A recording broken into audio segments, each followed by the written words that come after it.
அஸ்ஸலாமு அலைக்கும் வரஹ்மத்துல்லாஹி வபரகாத்துஹு. அல்ஹம்துலில்லாஹி நஹ்மதுஹு வ நஸ்தஈனுஹு வ நஸ்தக்ஃபிருஹு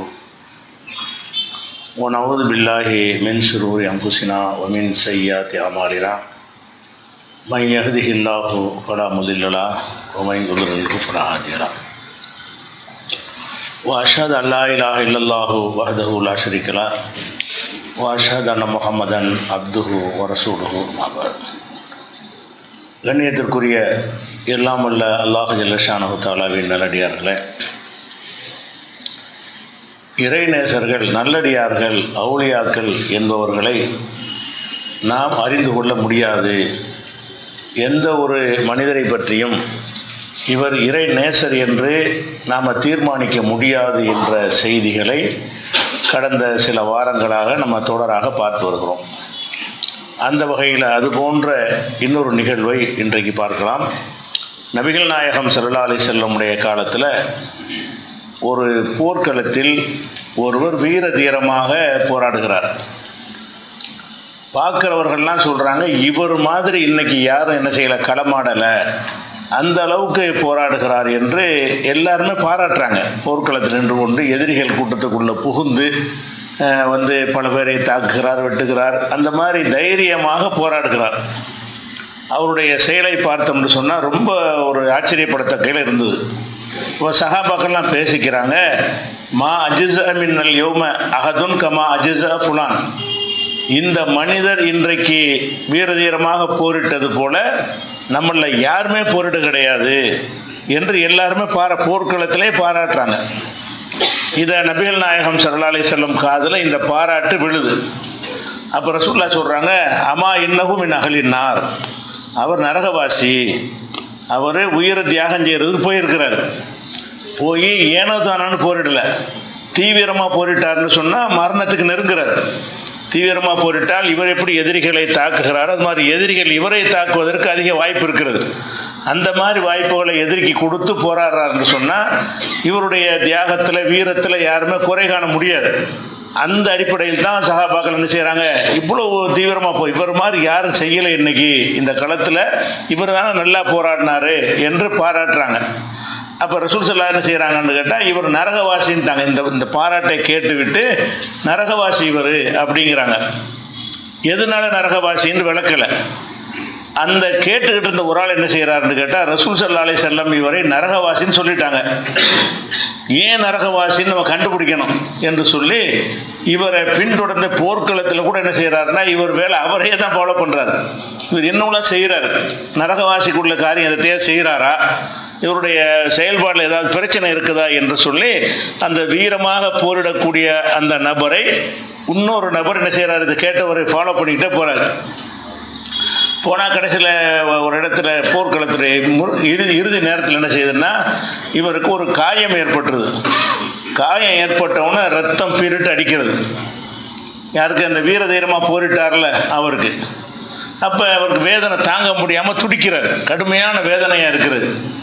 அந்த நேரத்தில் என்ன செய்கிறாருன்னு கேட்டால், அவர் தன்னுடைய ஈட்டியை குத்தி அதன் மேலே தன்னுடைய உடம்பை அழுத்தி தற்கொலை செஞ்சுக்கிறார்.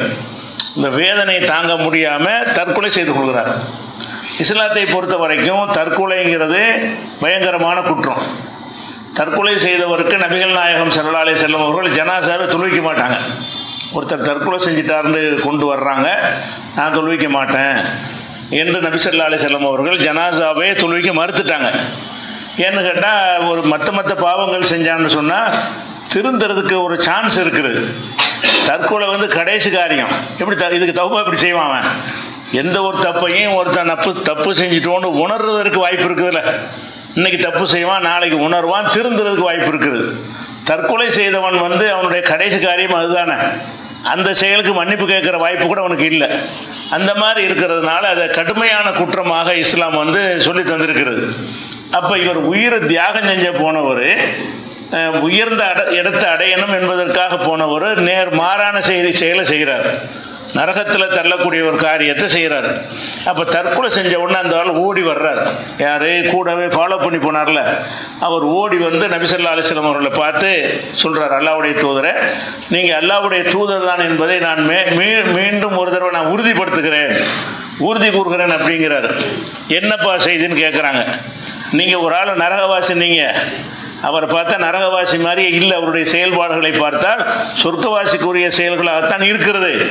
அவரை போய் நீங்கள் நரகவாசின்ட்டீங்க, இது என்னவா இருக்கும்னு நான் தேடி போனேன். அவர் தற்கொலை செஞ்சு நரகவாசி ஆகிட்டு நானே பார்த்துட்டேன். அப்போ நீங்கள் இறை தூதராக இருக்க போய் தான் இதை கரெக்டாக சொல்லியிருக்கிறீங்க. நீங்கள் இறை தூதர் தான் என்பதற்கு நான் மீண்டும் ஒரு முறை சாட்சி கூறுகிறேன் என்று என்ன செய்கிறார் அவர், நபி ஸல்லல்லாஹு அலைஹி வஸல்லம் அவர்கள்ட்ட சொல்கிறார். அப்போ ரசூல் ஸல்லல்லாஹு அலைஹி வஸல்லம் ஒரு அறிவுரை சொல்கிறாங்க. என்ன சொல்கிறாங்கன்னா, இன்னர் ரஜுல ல யஅமலு அமல அஹ்லில் ஜன்னா, ஒரு மனிதன் சொர்க்கவாசிகளுடைய செயலை செய்து கொண்டே இருப்பான். சொர்க்கவாசிகளுடைய செயல்னா என்ன? தொழுகிறது, நோன்பு வைக்கிறது, தான தர்மம் செய்கிறது, நல்ல காரியம் செய்கிறது, இந்த மாதிரியே செஞ்சுக்கிட்டே இருப்பான். ஃபீமா யபுதுல் இன்னாசி, மக்களுடைய பார்வையில் அவன் நல்ல காரியத்தை செஞ்சுக்கிட்டே இருப்பான். இவன் பார்ப்பான், இப்போ பார்த்தாலும் நல்லதை செய்வான். இவனை மாதிரி ஒரு நல்லடியார் கிடையாதுங்கிற அளவுக்கு அவனுடைய செயல் இருக்குமா. ரசூலுல்லாஹ் சொல்கிறாங்க, இன்னர் ரஜுல ல யஅமலு அமல அஹ்லில் ஜன்னா, ஒரு மனிதன் சொர்க்கவாசிகளின் செயலை செய்து கொண்டே இருப்பான். ஃபீமா யபுதுல் இன்னாசி, மக்களுடைய பார்வையில் நல்ல காரியத்தை செஞ்சுக்கிட்டு இருப்பான். அதே மாதிரி ஒஹுவமின் அஹ்லின் நார், உண்மையில் அவன் நரகவாசியாக இருப்பான். உங்களுடைய பார்வையில் அவன் சொர்க்கவாசி செய்கிற செயலாம் செய்கிறதா உங்களுக்கு தெரியும், ஆனால் மறுமையில் அவன் என்னவா இருப்பான்? நரகவாசியாக இருப்பான். அதே மாதிரி இன்னர் ரஜுல யஅமலு அமல அஹ்லின் நார், இன்னொரு மனிதன் நரகவாசி செயலே செய்வான். இவன் தேரவே மாட்டாங்கிற அளவுக்கு அவனுடைய செயல்பாடுகள் இருக்கும். இவனுக்கு கண்டிப்பாக இவனுக்கு சொர்க்கம் கிடைக்காதுங்கிற அளவுக்கு அவனுடைய செயல்பாடுகள் இருக்கும். ஃபீமா யபுதுல் இன்னாஸ், மக்களுடைய பார்வையில் கெட்ட செயல்களையா செய்வான். நரகவாசி செயல்னா என்ன அர்த்தம்னா கெட்ட செயல்கள், பாவமான செயல்கள். அப்போ கெட்ட செயல்களை, பாவமான செயல்களை செய்துக்கிட்டே இருப்பான். ஆனால் ஒஹுவமின் அஹ்லில் ஜன்னா, முடிவில் அவன் சொர்க்கவாசியாக இருப்பான் என்றதையும் சேர்த்து இதில் சொல்கிறாங்க. அப்போ இது இந்த சம்பவத்திலிருந்து ஒரு செய்தியை நம்ம அறிந்து கொள்கிறோம். ரசூலுல்லாஹ் சொன்ன இந்த இறுதியில் சொன்ன அந்த போதனை இருக்குல்ல, அதிலிருந்து ஒரு செய்தி அறிந்து கொள்கிறோம். சம்பவத்திலிருந்து அறிந்து கொள்கிறோம், ஒட்டுமொத்த சஹாபாக்களும் ஒருவரை மிகச்சிறந்த தியாகி என்று பாராட்டுகிறார், ஷஹீதுங்கிற அளவுக்கு பாராட்டுகிறார்கள். இந்த மாதிரி ஆள் ஒரு மாதிரி ஒரு ஆள் கிடையாதுங்கிற அளவுக்கு பாராட்டுறாங்க. நல்லடியார்னு நினைக்கிறாங்க. சுருக்கமாக சொல்ல போனால் என்ன செய்கிறாங்க, எல்லாருமே என்ன செய்கிறாங்க, நல்லடியார்னு நினைக்கிறாங்க.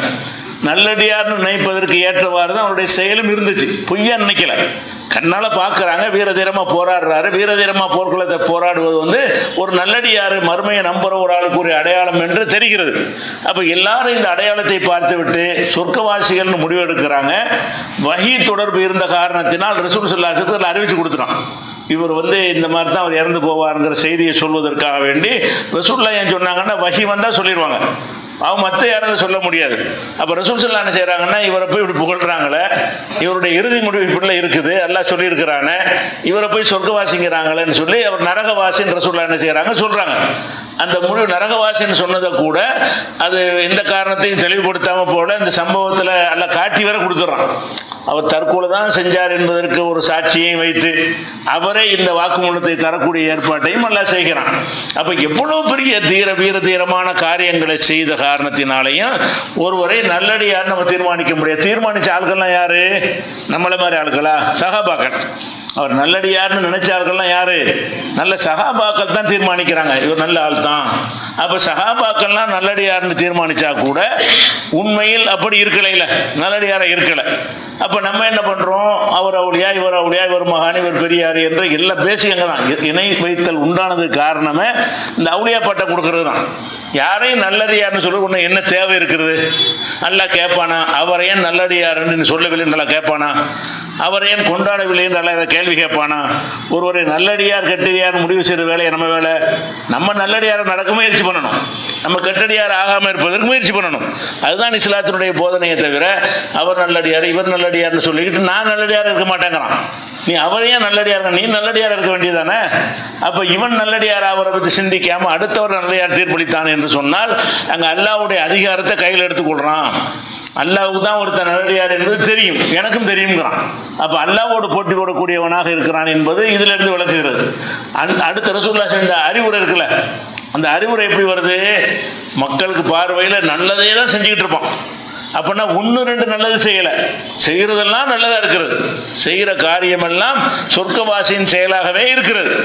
அப்படியான ஒரு காரியத்தை செஞ்சவனை பற்றி நம்ம என்ன சொல்லுவோம்? நல்லடியார்னு சொல்லுவோம், நல்ல மகான்பா, நல்ல மனுஷப்பா அப்படிமோ. கடந்த காலத்தில் வாழ்ந்தவர்கள்னா அவுளியாப்பட்டம் கொடுத்துருவோம். நம்ம காலத்தில் வாழ்ந்தா நல்ல மனுஷன் சொல்லுவோம். காலம் கடந்து போச்சுன்னு சொன்னால் அவுளியாப்பட்ட வேற கொடுத்துருவோம். அவர் எப்போ பார்த்தாலும் தொழுது நோம்பு வச்சுக்கிட்டு அப்படி இபாதத்தில் மூழ்கி கிடந்தாரு அப்படின்னு சொல்லுவோம். மூழ்கி கிடந்தவர் என்னவா இருப்பார்? நரகவாசியா இருப்பார். ஏன்? அல்லாஹ் வந்து கல்பை பார்க்குறான், நீங்கள் செயலை பார்க்குறீங்க. வெளிப்படையான செயலை பார்த்து விட்டு அவுளியாங்கிறீங்க. அல்லாஹ் என்ன செய்வான்? இவன் எந்த நோக்கத்தில் செய்கிறான், பேருக்கு செய்கிறானா, புகழுக்கு செய்கிறானா, வேற ஒரு நோக்கத்தோட இவன் செய்கிறானா அப்படிங்கிறது அல்லாஹ் பார்க்குவான். அப்படிங்கும் போது நல்லடியாருன்னு நினைத்த எல்லாரும் நரகவாசியாக இருக்க மாட்டாங்க அப்படின்னு நினைச்சிடக்கூடாது. யாரெல்லாம் நல்லடியாராக இருக்கிறானா அப்படி போய் நரகவாசி இருக்கக்கூடாது. நல்லடியாருன்னு நினைப்பவர்கள்ல நரகவாசியாக உள்ளவர்கள் இருப்பார்கள். ஆனால் நம்ம கண்ணுக்கு தெரியாது. இவர் நல்லடியார தான் இருப்பார் கண்டிப்பா. இவர் வந்து கண்டிப்பா நரகத்துக்கு போக மாட்டாரு, அவருடைய செயல்களை பார்த்தாலும் நல்லா தெரிகிறது அப்படின்னு எல்லாரும் நினைக்குவாங்க. அவர் நரகவாசியாக இருப்பார் என்றால் என்ன அர்த்தம்? நீங்க இதை தீர்மானிக்க என்ன அர்த்தம்? இதுக்கு என்ன அர்த்தம்? இதே சொல்றாங்க ரசூல் ஸல்லல்லாஹு அலைஹி வஸல்லம். இந்த முடிவை நீ எதுக்கு எடுக்கிற? உன் முடிவுப்படி இருக்காது. நீ சொர்க்கவாசி நினைக்கக்கூடிய ஒரு ஆள் என்னவா இருப்பாரு? நரகவாசியா இருப்பார். நீ ஒருத்தருடைய செயல்களை பார்த்து விட்டு கெட்டவங்கிற, அவன் கடைசி நேரத்தில் தௌபா செஞ்சிடலாம். கெட்ட செயலை செஞ்சவனுக்கு மன்னிப்பு இருக்க தானே செய்கிறது. தீய செயல்களில் மூழ்கி கிடந்தவனாக இருப்பான். ஒரு நேரம் வந்து என்ன செய்வான்? திருந்துவான். அவனுக்கு ஒரு அல்லாட்ட ஒரு மன்னிப்பு கேட்பான். அல்லாஹ் மன்னிச்சுட்டான்னு வைங்க, அவன் சொர்க்கவாசி ஆயிடுவான். நீங்கள் செயலை மட்டும் பார்த்துக்கிட்டு இவன் நரகவாசி, சக்கராத்துக்கு முன்னாடி மன்னிப்பு கேட்டால் கூட அவனுடைய மன்னிப்பு எல்லாம் ஏற்றுக்கிட்டான்னா முடிஞ்சு போச்சுல, அவன் நரகத்துக்கு போக மாட்டான் தானே. அப்போ அந்த மாதிரி எல்லாம் மார்க்கத்தில் இருக்கக்கூடிய நேரத்தில் நீங்கள் என்னத்துக்காக வேண்டி ஒவ்வொரு நபரை பற்றி நல்லடியார் கெட்டடியார்னு முடிவு செய்கிறீங்க என்பதற்கு இந்த ஹதீஸ் ஆதாரமாக இருக்குது. இது புகாரியில் 2898 ஹதீஸில் இருக்குது. 2898. அதே மாதிரி வந்து ஒரு மனிதர் ரசூலுல்லாஹ்வுடைய காலத்தில் ஹல்ரமௌத்துன்னு ஒரு ஊர், அந்த ஊரை சேர்ந்த ஒருத்தர், 2 பேரும் முஸ்லீம் தான். ஹல்ரமௌத்துங்கிற ஊர், கிந்தாங்கிற ஒரு ஊர். இந்த 2 ஊரை சேர்ந்தவர்களுக்கு மத்தியில் ஒரு வழக்கு வருது. பேர் வரல, ஹல்ரமௌத்துக்காரர் கிந்தா ஊர்காரர்னு ஹதீஸில் வருது. அதனால தான் அந்த ஊரை ஒரு ஆளுடைய வழக்கு கொண்டு வந்தால் இஸ்மாயில் கொண்டு வந்தார், இப்ராஹிம் கொண்டு வந்தார் பேரை சொல்லுவாங்கல்ல, அப்படி சொல்லாமல் ஹல்ரமௌத்துக்காரரும் கிந்தாங்கிற ஊருக்காரரும் ரசூலுல்லாஹ்ட்ட ஒரு வழக்கு கொண்டு வருகிறார்கள். அவங்க யாருன்னு தெரியல, யாருன்னு தெரிய தேவையில்லை, அவங்க சொல்லாட்டி நம்ம தேவையில்லை. அந்த மெசேஜ் தான் நமக்கு தேவை. என்ன வழக்கு கொண்டு வந்தாங்க, அந்த வழக்குடைய முடிவு என்ன, அதுலேருந்து நமக்கு பெற வேண்டிய பாடம் என்ன, அதுதான் நமக்கு தேவை. அப்போ அவர் என்ன செய்கிறாருன்னு கேட்டால், அந்த ஹல்ரமௌத்துங்கிற ஊருக்காரர் வந்து ரசூலுல்லாஹ்ட்ட முறையிடுறார். அவர் தான் வாதி வழக்கு கொண்டு வர்றார். என்ன வர்றாருன்னு கேட்டால், கது கலபணி அல அருளின் காணத்து லியபி, எங்கள் வாப்பாவுக்கு தகப்பனாருக்கு ஒரு நிலம் இருந்தது, வயல் தோட்டம் ஏதோ நிலம் இருந்தது.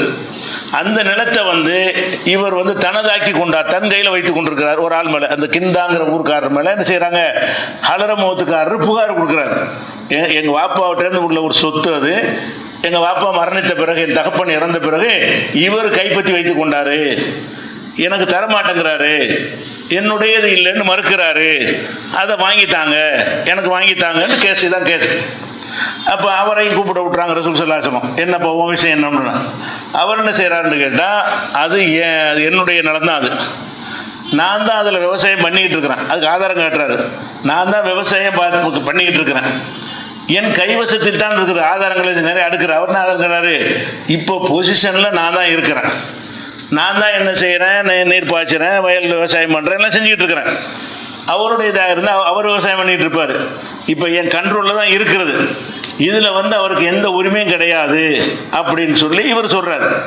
இவர் தனக்குரியதுக்கு என்ன ஆதாரம் கொடுக்குறாருன்னா, என் கையில் இருக்கிறது தான் ஆதாரம், என் கையில் இருக்கிறது, நான் தான் விவசாயம் பண்ணிக்கிட்டு இருக்கிறேன், நான் விவசாயம் பண்ணி என் கையில் வச்சுக்கிற ஒரு பொருளை வந்து அவர் வந்து கேட்பாருன்னு சொன்னால் அவருக்கு உரிமை கிடையாது என்று அவர் பதில் சொல்கிறார்.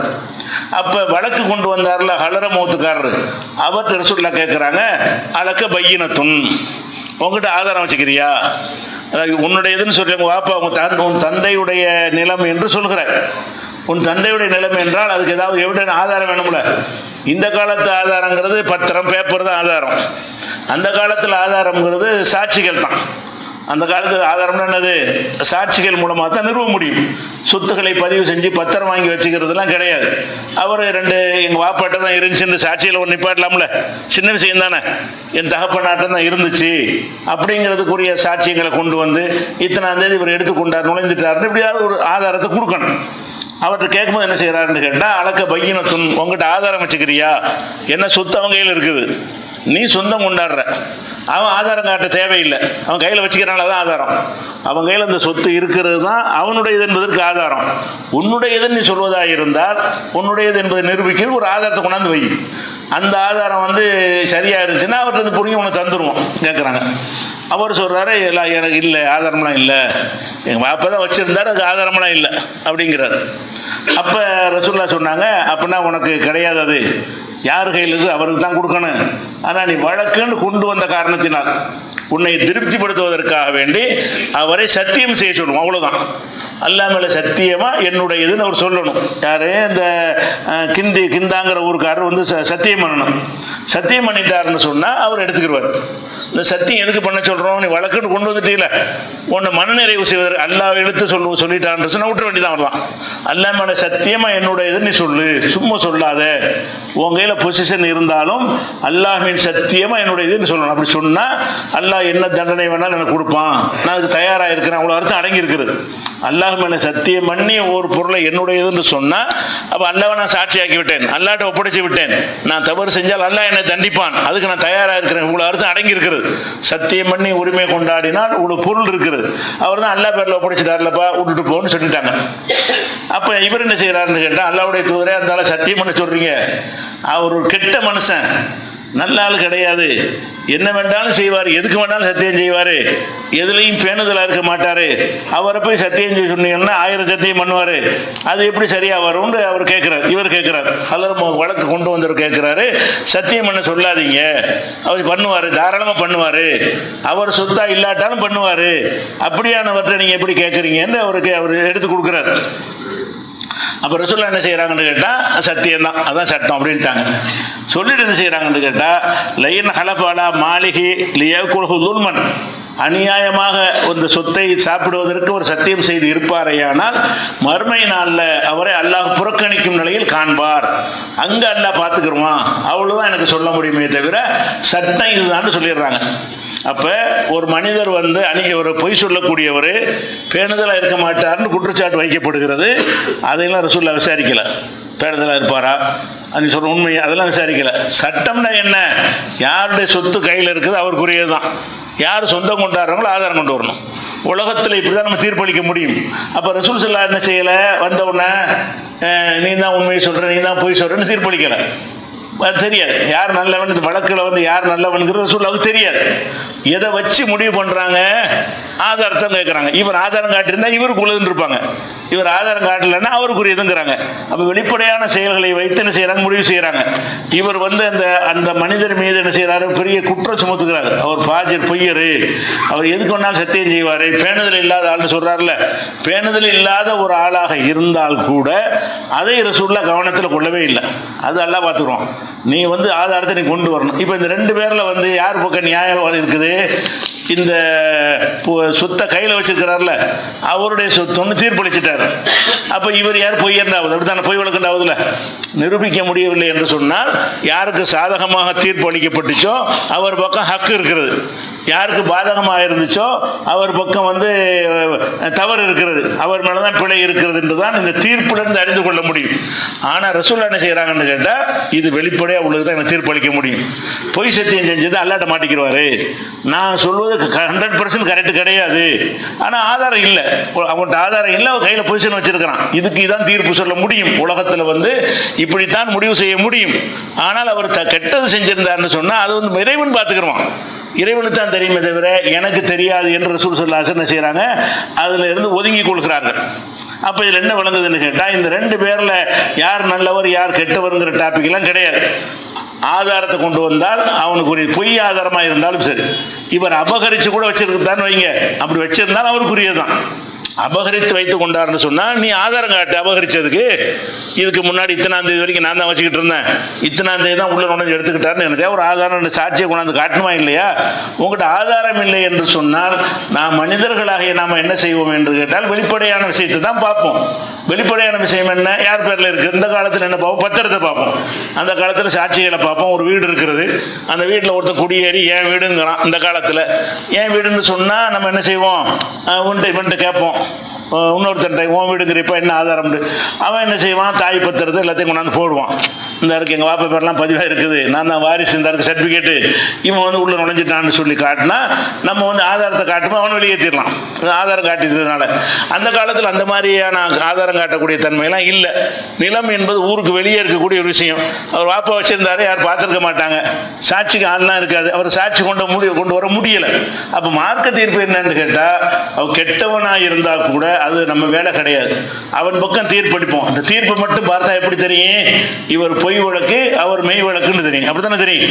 தீர்ப்புப்படி பார்த்தா இந்த சொத்து உனக்கு தான், உனக்கு இல்லை, இல்லைன்னு என்ன அர்த்தம், நீ கொண்டு வந்த வழக்கு தவறான வழக்குன்னு அர்த்தம். அப்படித்தான் தீர்ப்பளிச்சிருக்கிறாங்க. அழிச்சிட்டு என்ன செய்யறாங்க, மறுமையில் நீ மசமாக மாட்டிக்கிடுவ, பொய் மட்டும் செஞ்சேன்னு சொன்னா மறுமையில் மசம் மாட்டிக்கிடுவேங்கிறாங்க. அப்ப இதுல இருந்து நல்லவங்கிறோம்னா எந்த ஒரு மனிதர் விஷயமாகவும் நல்லவன் கெட்டவன் முடிவெடுக்கிற அதிகாரம் நபிகள் நாயகத்துக்கு கிடையாது. அதே மாதிரி வந்து ரசூல் ஸல்லல்லாஹு அலைஹி வஸல்லம் காலத்தில் அவங்க மேராஜ் சம்பவம் நமக்கெல்லாம் தெரியும். அவங்க ஆரம்ப காலத்தில் இஸ்லாத்தை ஏற்றுக்கொண்ட மக்கள் எவ்வளோ தியாகம் பண்ணி இஸ்லாத்தை ஏற்றாங்க. முதல்ல இஸ்லாத்தை ஏற்றுக்கின்ற மக்கள் இருக்கிறாங்களே, அவங்களுடைய ஈமான் வந்து ரொம்ப வலுவான ஈமான். அடி உதைக்கெல்லாம் வந்து அது பயப்படாமல் உயிரை போயிருங்கிற ஒரு நிலையில் அதையெல்லாம் அஞ்சாமல் மறுமையை நம்பி ரசூலுல்லாவை நம்பி என்ன செஞ்சாங்க, இஸ்லாத்தை ஏற்றுக்கொண்டார்கள். அப்போ இவ்வளோ உறுதியான கஷ்டமான காலத்தில் இஸ்லாத்தை ஏற்றுக்கொண்டாங்களே, அவங்களே நல்லடியார்களாக இருந்தாங்களா? ஒரு செழிப்பான காலத்தில் ஒருத்தர் இஸ்லாத்துக்கு வந்தால் ஒரு நோக்கம் சொல்லலாம். அதாவது மதீனாவுக்கு வந்த பிறகு இஸ்லாத்துக்கு வந்தாங்கன்னா முகமது ரேகை ஓங்கி விட்டது, இவரோட சேர்ந்துக்கிட்டோம்னு சொன்னால் நமக்கு ஏதாவது கொடுப்பாரு, ஜக்காத்திலிருந்து ஏதாவது நமக்கு பிரித்து தருவார், எங்கேயாவது ஒரு அதிகாரியை போடுவாருன்னு சொல்லி ஒருத்தன் வரலாம். மதீனாவுக்கு வந்த பிறகு மக்காவில் இருந்த ஆரம்ப காலத்தில் ஒருத்தன் வர்றான்னா நோக்கம் கற்பிக்க கேள்வி, அவனுக்கு என்ன இருக்குது, நல்ல அந்தஸ்தோடவும் செழிப்போடவும் கஷ்டம் இல்லாமல் இருந்துக்கிட்டு இருந்தான். இவரை முகமதை ஏற்றுக்கிட்டவனு என்னவாச்சு, அவனுக்கு எல்லாமே கஷ்டமாக போச்சு. சொந்தத்திலையும் பகை, வேறு ஊரில் பகை, எல்லாருமே பகை, யாருடைய உதவியும் இல்லை, அடி உதைக்கு வேறு ஆளாக வராங்க. இப்படியான கட்டத்தில் இஸ்லாத்தை ஏற்றுக்கொள்கிறாங்க யார், பல சஹாபாக்கள் ஏற்றுக்கிட்டாங்க. ஏற்றுக்கிட்ட பிறகு மேராஜ் நடக்குது. ஆரம்ப கட்டத்தில் மேராஜ் நடக்குது. மேராஜ் வந்து பல வருடங்கள் நடக்கலை, முதல் வருடத்தில் நடந்துருச்சு. இஸ்லாத்தை ஏற்றுக்கிட்டு இருக்கிறாங்க. அப்போ எவ்வளோ உறுதிமிக்க மக்களாக இஸ்லாத்தை ஏற்றிருப்பாங்க. மேராஜுக்கு போயிட்டு வந்து ரசூலுல்லாஹ் என்ன செய்கிறாங்கன்னு கேட்டால், அதை நான் வந்து மேராஜுக்கு போயிட்டு வந்தேங்கிற ஒரு இரவில் இதெல்லாம் நடந்துச்சு, பைத்துல் முகத்தஸ் வரைக்கும் போன விஷயத்தை சொல்கிறாங்க. சொன்ன உடனே அது அபூஜஹல் என்ன செய்தான், இது அபூஜஹல் இது கேள்விப்பட்டு மக்கள் எல்லாம் கூட்டி விட்டான். வாங்க என்னமோ சொல்கிறான், நான் கேட்டு வருவோம் என்று சொல்லி கேட்குறான். என்னப்பா நீ? அவன் ஒரு இரவில் நான் போயிட்டு வந்துட்டேன், மஸ்ஜிதுல் அக்ஸா வரைக்கும் போயிட்டு வந்துட்டேன் அப்படின்னு ரசூல் ஸல்லல்லாஹு அலைஹி வஸல்லம் சொல்கிறாங்க. அப்போ வந்து அது சொன்னோன்னு என்ன ஆச்சுன்னு கேட்டால், ஒரு சில சகாபாக்கள் என்ன செய்கிறாங்கன்னு கேட்டால், இது வந்து சரியில்லை, இவர் சொல்கிறது சரியில்லைன்ட்டு முர்த்ததாகி போயிடுறாங்க. யார் மதம் மாறி போகிறாங்க? ஆரம்ப காலத்தில், துவக்க காலத்தில், கஷ்டமான காலத்தில் இவர் தான் தூதர் நம்பி இஸ்லாத்தில் ஏற்று பலவிதமான தியாகங்களை செஞ்சார்களே, அந்த சஹாபாக்கள் என்ன செய்கிறாங்கன்னா, அந்த அபூஜஹல் சொன்னதை கேட்டு இது நம்புற மாதிரி இல்லை, ஒரு இரவில் போயிட்டு வர்றேங்கிறாரு. இத்தனை ப்ரூஃப்லாம் காட்டுறாங்க. அந்த சம்பவத்தில் அந்த அதிசயம் என்ன வருதுன்னு கேட்டால், நீ பைத்துல் முகத்தஸ் போனங்கிறிய, பைத்துல் முகத்தஸில் தூண் எத்தனை இருக்கும், அந்த வாசல் எப்படி இருக்கும், அந்த வீதி எப்படி இருக்கும், இப்படின்னு அவங்க அடையாளம்லாம் கேட்குறாங்க. ரசூலுல்லாஹ் திகைத்து போயிட்டேங்கிறாங்க. அப்போ அல்லாஹ் என்ன செய்கிறான், பைத்துல் முகத்தை இப்படி கண் முன்னாடி எடுத்து காட்டுறான். அதை பார்த்து சொல்கிறாங்க. அவர் என்ன பைத்துல் முகத்தஸ் ரசூலுல்லாஹ் அதுக்கு வந்து பார்த்தது கிடையாது, இவங்க பார்த்துருக்குறாங்க. அந்த அபூஜஹல் கூட்டமெல்லாம் வியாபாரத்துக்காக போய் அந்த பைத்துல் முகத்தஸுடைய அமைப்புகள்லாம் ஓரளவுக்கு தெரிந்தவர்கள் அங்கே இருக்கிறாங்க. அவங்க மத்தியில் வச்சு புருஃபுலாம் கொடுத்த பிறகும் கூட கொஞ்சம் பேர் என்ன செஞ்சாங்கன்னா, வர்த்தது குஃபாரன், காபிர்களாக மதமாறி விட்டார்கள். அதுக்கு பிறகு அபூஜஹலோடு சேர்ந்து பத்ர் யுத்தத்தில் வந்து எதிரணியில் நின்றார்களாம். அபூஜஹலோடு சேர்ந்து பத்ர் போர்க்களை நடக்கும் பொழுதெல்லாம் ரசூலுல்லாஹ்வுக்கு எதிராக வந்து நின்றார்கள். யாரு? ஆரம்ப காலத்தில், கஷ்டமான காலத்தில் இஸ்லாத்தை ஏற்றவர்கள். இந்த சம்பவம் வந்து நசையுடைய சுனனுல் குப்ராவுலையும் முஸ்னத் அபூ யாலாங்கிற ஒரு நூல்லையும் இடம்பெற்றிருக்கிறது. அப்போ இந்த சம்பவம் எதை சொல்லுது? துவக்க காலத்தில் இஸ்லாத்துக்கு வந்தாங்களே, அதுதான் நல்லடியாருக்கு அடையாளம் வச்சிருக்கணும். எல்லாம் அப்படி சொல்லி காட்டுறோம். ஆரம்பத்தில் இஸ்லாத்தை ஏற்றவர்களும் பின்னாடி வந்தவர்களும் சமமாக மாட்டார்கள், அவங்களுக்கு அல்லாஹ் வந்து உயர்ந்த அந்தஸ்தை வைத்திருக்கிறான்னு சொன்னான். உயர்ந்த அந்தஸ்து தான், ஆனால் அதுவும் மாறலாம். நீங்கள் நினைக்கிறபடி அவர்கள் நல்லடியாராக இருக்க மாட்டார்கள். அப்போ ரசூலுல்லாஹ் நல்லடியார்னு நினச்சிருப்பாங்க. இந்த மேராஜ் சம்பவத்துக்கு முன்னாடி அவர்களை மற்ற நபித்தோழர்கள் எப்படி கருதியிருப்பாங்க, அபூபக்கர் எப்படி கருதியிருப்பாங்க, உமர் எப்படி கருதியிருப்பாங்க, ஒவ்வொரு சஹாபாக்களும் அந்த அந்த இஸ்லாத்தை ஏற்ற ஆரம்பகால அந்த மனிதர்களை பற்றி என்ன மாதிரி நம்பிக்கை வச்சிருப்பாங்க, நல்ல அடியார் நம்பியிருப்பாங்க. ரசூலுல்லாஹ் நல்லடியார் நம்பினாங்க. இவ்வளோ கஷ்டத்தோடு நம்மளோட நிற்கிறாங்களே என்று ரசூல் ஸல்லல்லாஹு அலைஹி வஸல்லம் நம்பிக்கை வைத்திருந்தார்கள். அந்த நம்பிக்கை இந்த ஒரு மேராஜ் சம்பவத்தில் பொய்யா போகுது. நம்ம நம்பிக்கை வச்சபடி இல்லை, நடிச்சு அப்போ நல்லடியார் அவங்க இருக்கலை, அவங்க நடிக்கலாம் இல்லை, அப்போ நம்ம தான் செஞ்சாங்க. இந்த மேராஜை நம்ப முடியலோடு போய் சொல்றாரு அப்படின்னு சொல்லி மாறி போய் விட்டார்கள். அப்ப இவர் நம்பினவன் நம்பாம போவான் என்று ரசூலுல்லாஹ்வுக்கு தெரிஞ்சதா? தெரியல. எப்ப தெரிகிறது? மதம் மாறி போன பிறகுதான் இந்த விஷயமே தெரிகிறது.